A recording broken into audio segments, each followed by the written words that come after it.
Hello and good morning, party people. Good morning. Good morning. Love your energy. Oh, good. First and foremost, I got to tell you, I'm a dream freak. I study dreams. I'm constantly looking up reasons and purposes. And so when I found out about your book, I went, yes, finally, there's an opportunity here for parents and kids to connect by way of sharing their dreams. Oh my gosh, I love this. I love that you study dreams. I find it so fascinating about why we dream and what we dream. And I mean, I've had some very, very vivid dreams where I'm like, that actually happened.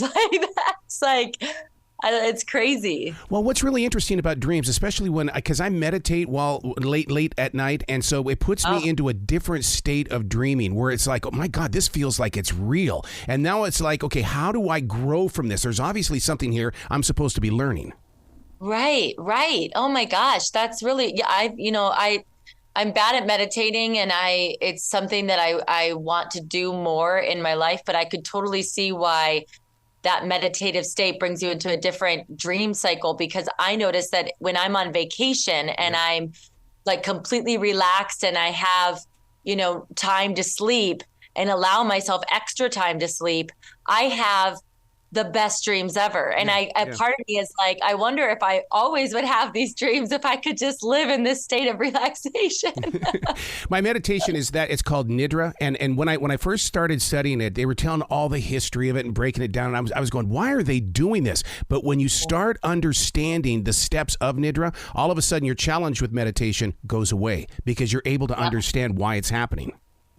So after I lost my husband, I was doing Nidra meditations with a guide, and I was doing hour-long sessions, and they were incredible. Yes. Yeah. And I did it for almost about like 6 months on a weekly basis, and it was really life-changing. Yeah. So then to bring it to the level of the children, I wish my mother would have sat down and talked to me because, as creative people, our minds have always been activated. Yeah. Yeah, I try to take Elvis on a lot of adventures here on Earth. And so I think that when I started doing this with him, I wanted him to obviously believe in dreaming, because I love dreaming so much. I love dreaming about what I can do, and I love the idea of actually just dreaming. And then I just also love like certain dreams I've had in my life, like I will never even forget. And then the other layer to it was that I wanted him to start creating this place that he could have with his dad, because he didn't really have any memories with his dad on Earth. So I was trying to think of ways that he could have memories with his dad in his dreams. And I don't know, I find the whole dreaming and connecting and adventuring while you sleep just so almost romantic that I don't know, I just love the idea so much. When I was a kid, I would run home from Ponderosa Elementary School and go to bed because I wanted to dream, because there's just something about letting yourself go. Okay, I've experienced the realism of the world. Now I just want to dream. Yeah. I know. I love that. I love that too. I know. We got to dream more. Yeah. Now, the name of the book that we're talking about is Tell Me Your Dreams. And it's so important because I would like to know what the little ones are dreaming these days, because there's so much going on and I know they don't understand it. I know. It's funny. I ask Elvis a lot in the morning, did you have any dreams? And he'll say yes or no. So it's really cute because when he does say, he'll usually just repeat whatever I told him the night before about what he might dream. But I love that too. And then the other day he did tell me, he's like, I had a bad dream. And I go, oh no. And it was about my brother, Uncle Todd.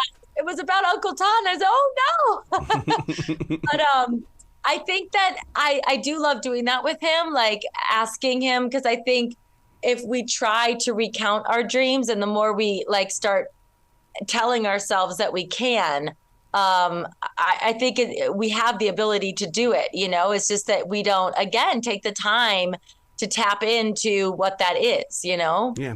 I'm fascinated with the cameo appearances of the people that appear in dreams. And then to study that it's all the people that we've come in contact with wherever we are. We don't have to know their name or have a conversation, but our mind is always flushing those people out. Wow. That's really cool. That's really cool. And then to write about it with Elvis. Will you sit down one day and say, Elvis, write me about your dream? Yes, just so we can activate the dreams of life of what do you want to be, as well as what is going through your mind while you're sleeping.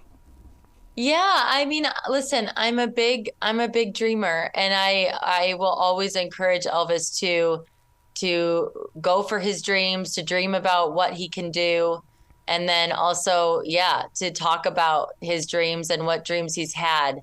I think it's super important to do that with our children and make sure that they know that the world isn't all like that. We can be fantastic, and that we can go on that you can do these things, because I think it's hard. We get stuck, as adults. You start getting stuck in what you can do and what you think you can do and what you can't do. And I just don't want him to ever get challenged by that. You know what I mean? So I agree. Yeah, we're gonna write about our dreams. We're gonna talk about our dreams. We're gonna do all the things. One of the I love the book cover because it involves flight. We all have flying dreams, but we also go through those sensations of falling. That to me is like, whoa! What it really does affect our emotions when we're in that other place. Yeah. Have you ever researched what falling means in a dream? The only thing that I've ever found out is that it's all based on that something in your life is failing you, and it serves as a signal that, look, you need to pay attention to what is going wrong and stop ignoring it. Oh, that's interesting. Okay. Yeah, I mean, I could totally see that. I like that.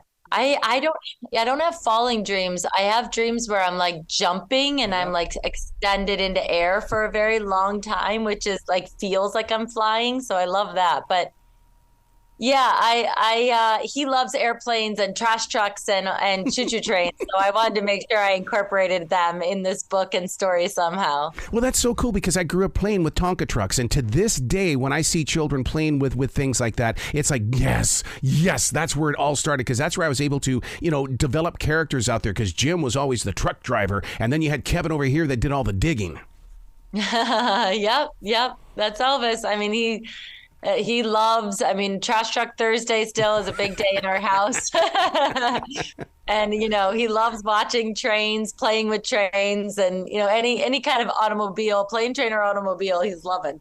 How's his storytelling? I mean, does he have the, because, you're so magical when it comes to sharing stories and to building stories. Are you starting to see that in him as well?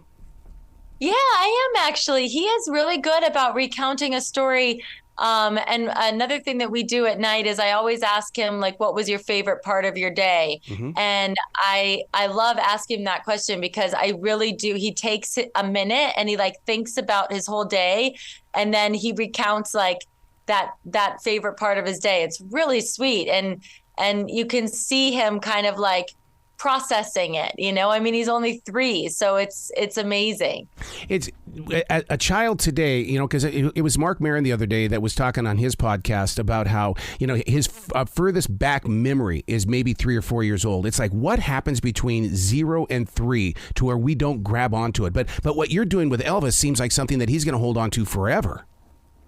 Oh, I hope so. I know it's crazy that we don't have those memories, right? And I wonder if it isn't because people have told me that we as children and babies that we have this ability to kind of believe in anything and see things, and then all of a sudden there's something in our brain that switches. Mm-hmm. This is very actually, I know I'm not sounding scientific, but there is actually a scientific something that switches off, and then reality sets in at that young age. And I wonder if that's why we don't have any memories before that. But I hope so. I think that's what I do love about this book, is that I realize this book is a little bit of a time capsule. Mm-hmm. Where we can always read this book and he'll know that that's what our bedtime routine was when he was, starting at 2 years old. And I love that because I think as parents,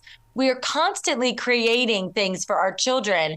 But because life happens and because we get busy and because our children change so often, we forget that we created things. That's it. And so I love that I have this now ingrained in stone in a book that is I'll never forget that this was our bedtime routine and that we did this together, you know? I love it. You've got to come back to this show anytime in the future. Amanda, you've got one heck of a story, and I know that this is just the beginning of writing books for the little imaginations. There's just so much in you that's going to be coming out. Thank you so much. That's really sweet of you. I appreciate it. Well, you be brilliant today, okay? Okay, you be brilliant today. Thank you so much. Thank you. Thank you. All right, bye-bye.